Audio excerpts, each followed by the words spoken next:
రైతులకు సంబంధించి ఈరోజు నిజంగా రాష్ట్రంలో పరిస్థితులు ఎలా ఉన్నాయనేది నిజంగా ఈ రోజుకి కూడా రైతుల కష్టాలు, రైతులు పడతా ఉన్న బాధలు ఈ రోజుకి కూడా అదే పరిస్థితులే. ఈ రోజుకి కూడా రాష్ట్రంలో డిఏపి, యూరియా ఇప్పటికీ కూడా దొరకని పరిస్థితి.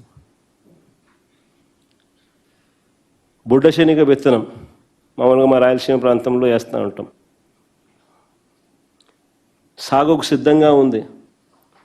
గత నెల నుంచి సబ్సిడీ విత్తనాలు ఇస్తామని చెప్పి ప్రకటనలు చేశారే తప్ప ఇంతవరకు కార్యాచరణ లేదు.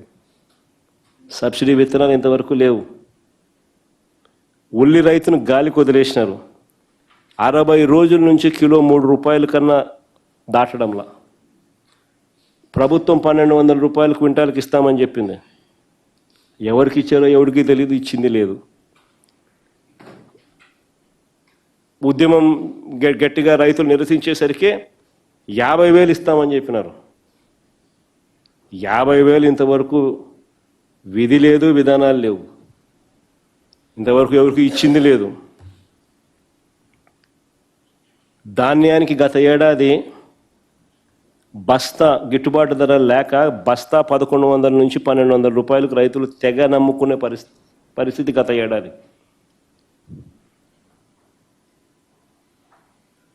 లాస్ట్ ఇయర్ పరిస్థితి.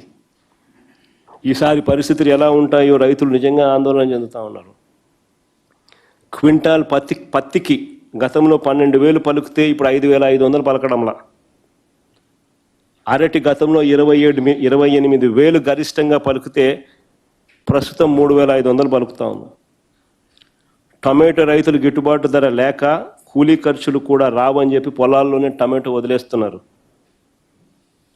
దెబ్బతిన్న ఏ సీజన్లో కూడా బీమా కానీ పంట నష్ట పరిహారం కానీ ఇవ్వడంలా.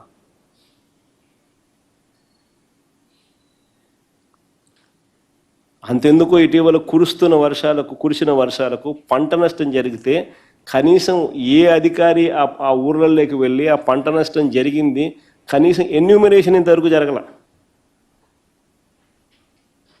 ఈ రాష్ట్రంలో రైతుల పరిస్థితి ఇది.